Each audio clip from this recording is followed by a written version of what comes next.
Shout out to him again too, man. The dude right here, bro, because y'all don't understand, like, this dude is gonna come up too because I love support. I just love the Colorado scene for real. When people are really trying to do shit, like really trying to get down, like he's really trying to do this. Like y'all gotta hit him up too. Y'all got businesses going on. Like he'll for sure put you on the podcast for sure. Everybody go follow transparent_podcast_co.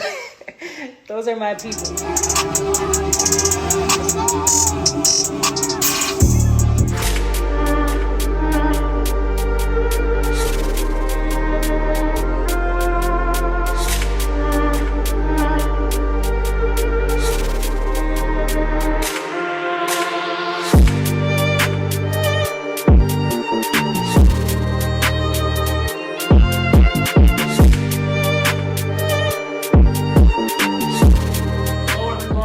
Welcome to yet another episode of Transparent Podcast. I have a very, very special guest with me today. Hey man, if you could introduce yourself to my viewers, watching you for the first time, just let them know your name and where you're from. Alright, my name is Adrian. Originally born in the Caribbean, raised in New York. I spent most of my time in New York, but have that Caribbean background. I would say moved out here, loved it, military, and yeah, that's basically it, man. Okay. So, tell us a little bit about like life growing up. Obviously, you said like the Caribbean, and then you said New York. Mm-hmm. So, tell us maybe like some differences between living in those two places. Was it any culture shocks? Anything that was like your first time that was something crazy or whatever? Or no, so I came up here pretty young, so didn't really live there, but I had like grandparents that lived there. Okay.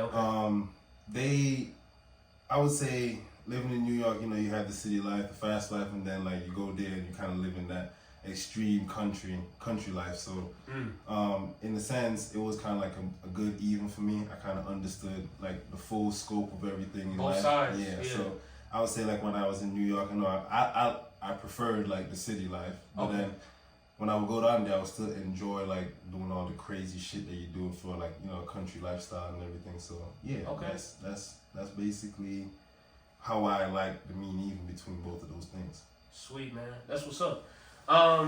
So I wanted to touch on a few little topics and things like that today. Just starting off, could you tell us a little bit when it comes to like social media?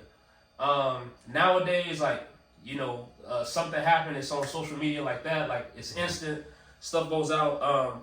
In your opinion, especially like the new generation of kids and stuff that's coming up, do you feel that social media is good, or do you think it's possibly like bad in a sense, as far as like how kids have access to social media? Maybe they can learn things before we got everything is on YouTube, but in a sense, I don't know, maybe it could be disruptive to like their development.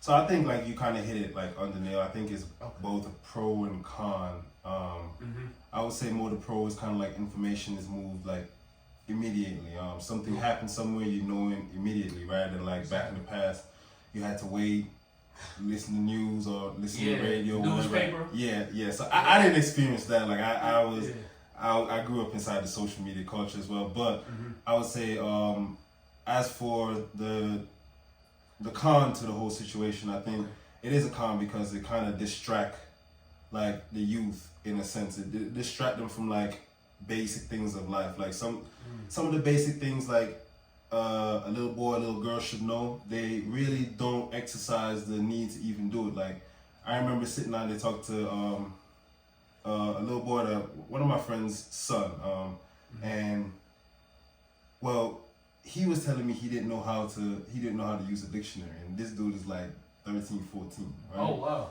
Yeah, 13, 14, he said he didn't know how to use a dictionary, and I'm like, dude, like how you don't know how to use a dictionary? And then he was like, I mean, I never had to. I just go online and search up the word, and it comes back. So like things like that, I say like we kind of lost those things. I don't know if like some people think it's we don't need that, but then what if something catastrophic happened and then you have to rely back on like your sense of like being resourceful? Then those are where I say like I think kids these days, they lost that essence and like those basic fundamental of things. So Wow. It has the pros. I think it has a lot of pros too, because information is there. That if you want to learn something, rather than like thinking you have to go to college for it, I mean, you can get on YouTube and learn how to do it. Exactly. Everybody else talk about the University of YouTube, so there it is too. Man, no, I'm glad you hit on that. That's a real good point. Even too with like a good example too, like with mechanics. You know, like how you said, like you could go to school for something or maybe learn how to be a mechanic, work on cars, but nowadays. You can type in whatever car you got, whatever, and 9 times out of 10 it's a video there how to do oil change, transmission, change the tires.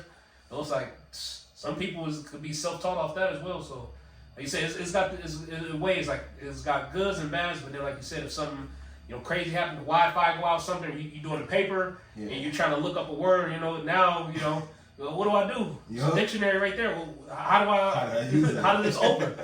Yeah, that's basically how I look at it, man. I was surprised too when he told me about it, but it didn't. It surprised me. But then again, when you think about it, I was like, I expected that. I should have expected that. Okay. Yeah, that's what's up, man. So we touched a little bit on like social media things like that. So diving a little deeper on social media now, and this kind of ties with like relationships. There's this platform out there now. It's called OnlyFans. So on this platform, to my knowledge, you can post certain stuff on there that's like business related or finance information, and people could pay to access whatever it is you're putting out on there.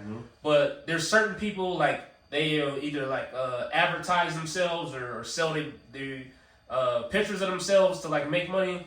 And I just want to touch on, in your opinion, when it comes to like relationships and things like that, do you feel that a relationship could work if, say, one of the partners in that relationship is on that platform and just making money to either take care of the rent or whatever, but they're, I guess, is it okay to sell I guess your body in a sense through like a platform if you're in a relationship with someone, if that's taking care of like bills, things like that? What's your personal just opinion?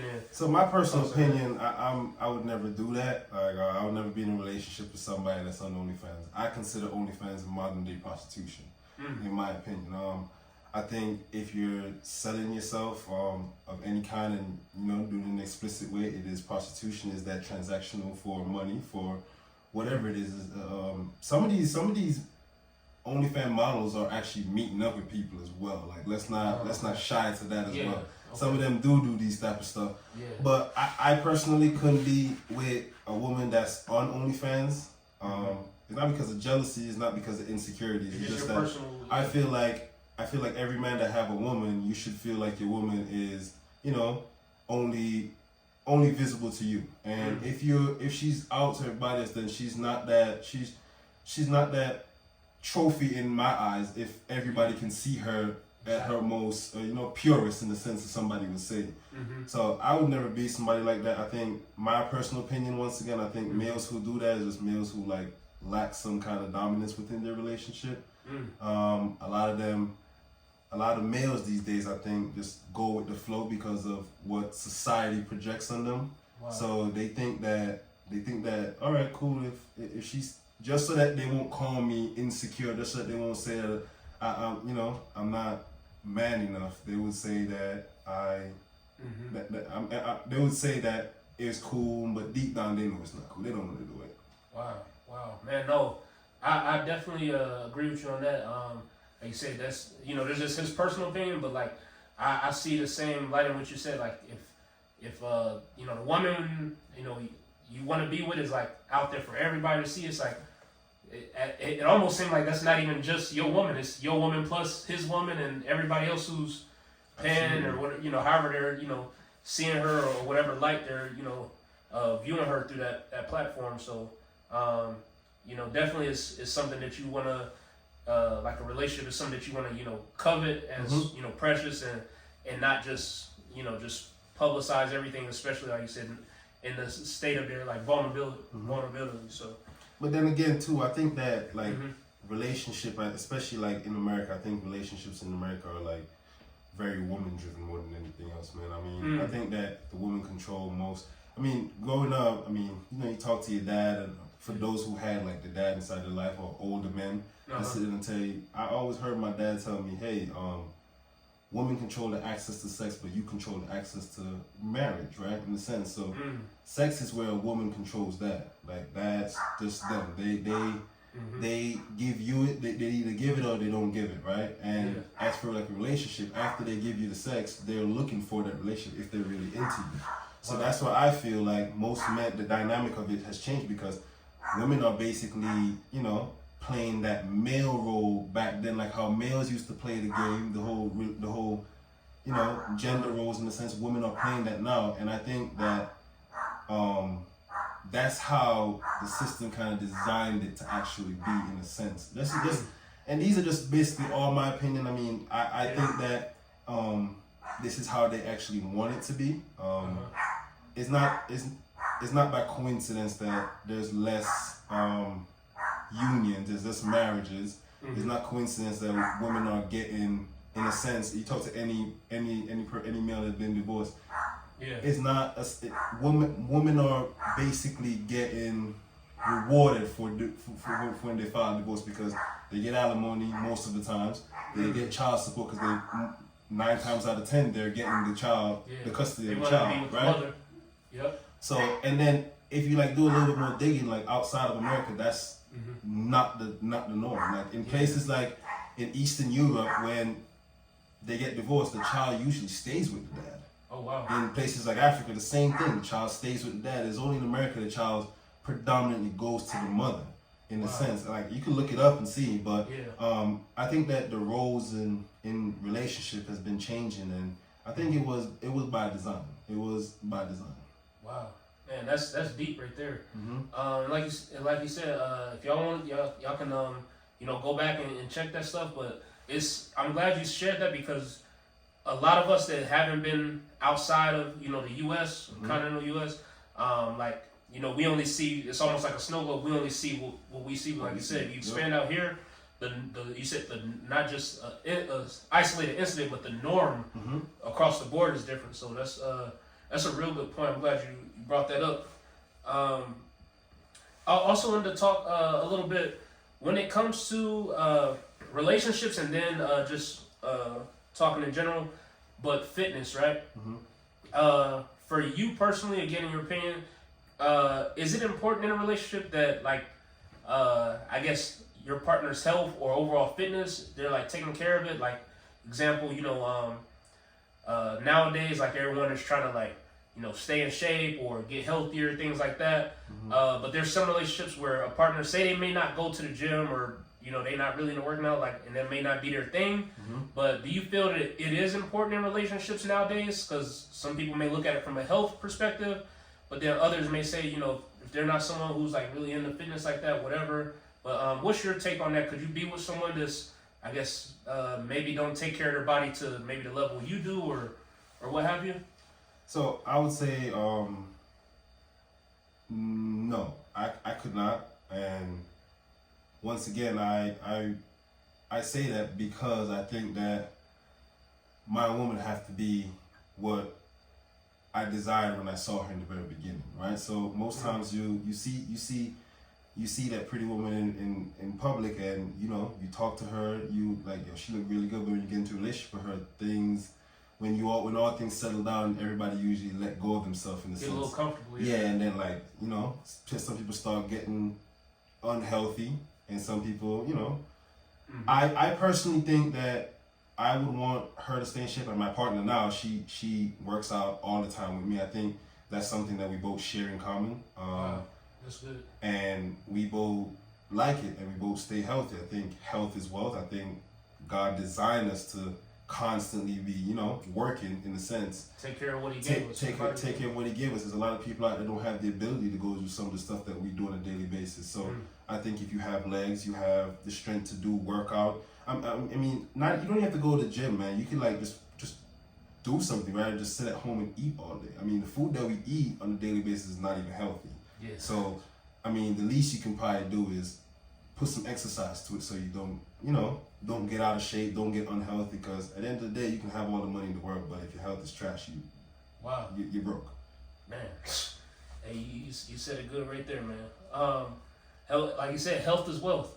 Health is wealth, and you hit on some good points because, like you said, or the thing I like is what you said with you is like you guys both share a common interest to where you know it doesn't seem like, I don't know, I guess it may not seem like a chore or nothing to you guys because you guys enjoy taking care of your body. So if you can, you know, even better if you could find that mutual ground where it's like, okay, you like, you know, working out, whatever.